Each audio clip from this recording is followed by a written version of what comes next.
Hey folks, got a special bit of belated Valentine's fun to share, namely Lust for Darkness, a horror-fueled adventure by Movie Games Lunarium, which mingles the sinister with the salacious. And yet, therein lies the big question. Did this make for a titillating bit of terror, or did it make for an impotent playthrough?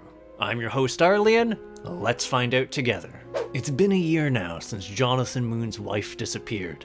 The police were all but useless in the search, and the missing posters were much the same. Slowly, his life began to crumble, until a mysterious letter showed up at his door. An invitation, beckoning him to the secretive Yelverton mansion. All at once, the pieces began to fit together. His wife's disappearance was no accident, and if he wanted to have any hope of saving her, he'd need to infiltrate the mysterious cult of ecstasy and unravel their depraved designs.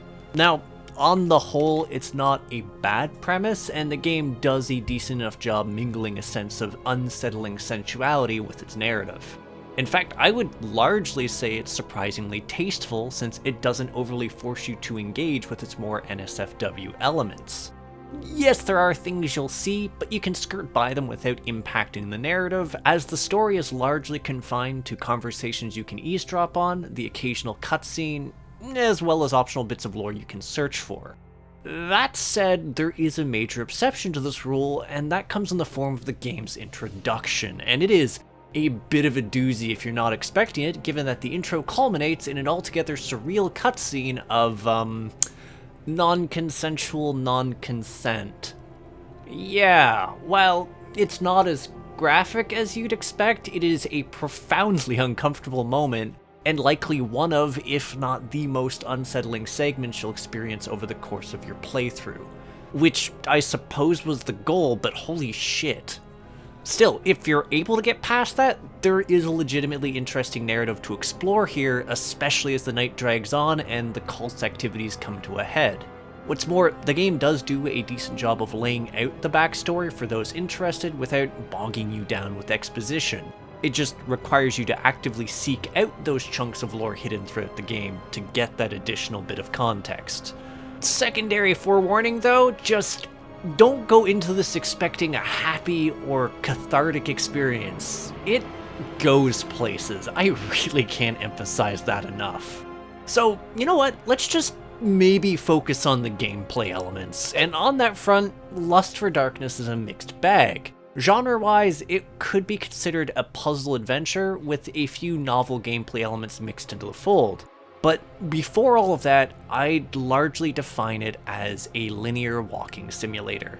For instance, while there is a brief stealth segment near the start of the game, it's more of a formality, a piece of scene setting given that it's confined to a small area and the actual skulking elements feel very rudimentary. Which is to say, pretty unforgiving insofar as the relative range of the enemy's visual range and the fact that they didn't really turn around when I proceeded to sprint right past them. Like yes, there is technically the illusion of stealth past that point, given you can blow your cover by acting incredibly suspicious, but it's a very minor element, with your infiltration of the mansion playing out a bit more casually than you'd expect. And then you reach Lustka. It's about this point that the experience becomes a bit meatier, and I'm not just talking about your surroundings. See, the game's identity as a puzzle game starts to become a bit more pronounced. Admittedly, a number of them do lean towards the simple side. That said, I did find myself engaged by a few of them. All in all, they provide a welcome bit of variety to the experience, and an arguably pleasant distraction from Lustka's otherworldly inhabitants, given it's populated by creatures wholly intent on fucking murdering you in likely a more literal manner than you would expect.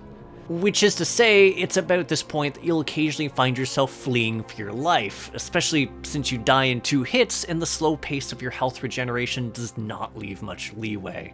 That said, the dangers of the otherworld hardly end there, since you'll also need to juggle a sanity system, which is just as capable of ending your life. Admittedly, it is a bit more forgiving since it's typically triggered by staring at verboten things or using eldritch artifacts. Which is to say, you can just stop doing those things and give your character a breather by going somewhere quiet and staring at an unassuming wall.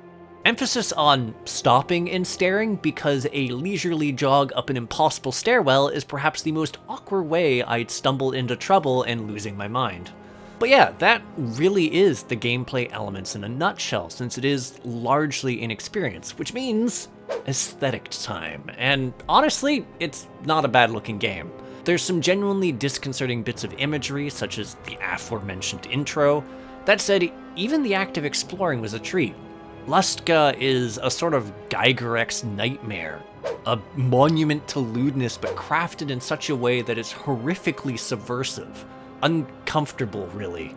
That said, while that place is a highlight of the game's design, I still appreciated the mansion at large. It feels good to explore it.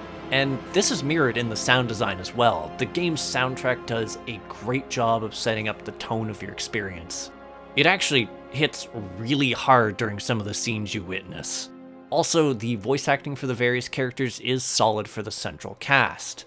But was this enough for me to recommend the game? Well, I suppose that answer is twofold. If you're coming into Lust for Darkness hoping for some titillation, you'd need to have some fairly questionable tastes. It does a surprisingly stellar job of sewing an unpleasant undercurrent to its various scenes. I mean, yes, there is technically an orgy you can just watch, but even that is more of a matter of scene setting than salaciousness for the sake of itself. Which is why I can recommend this for the folks who are looking for a horror game with a decent plot. Yes, there are some mild bits of nudity, but it's largely in service to the story, where some of the horror comes from the simple grotesqueness of the setting rather than a reliance on jump scares. Though, the game does provide some tense moments, like I'd mentioned in the gameplay section. Admittedly, the experience is fairly short, but frankly I found that this was more to the game's credit since it never really encountered pacing issues or overstayed its welcome. It's a solid and altogether focused experience to the point that I can safely recommend this title as a hit. Also, happy belated Valentine's Day.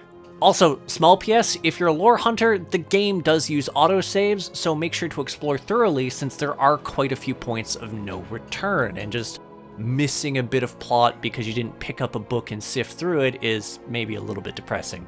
Anywho, thanks for tuning in. If you have something to say, leave a comment. If you enjoy my efforts to create new indie reviews and interviews, hit subscribe and the bell. For a link to my Discord, the Crit Hit Cauldron, check the description, and check out my Patreon to see reviews early and support the channel like Shrimp Mania, Greenwich Babby, and Andy Noted. Also, I have a merch house with neat swag like Crit Hit coffee mugs and shirts. So, I will catch you on the next episode of Crit Hit. Take care till then, folks.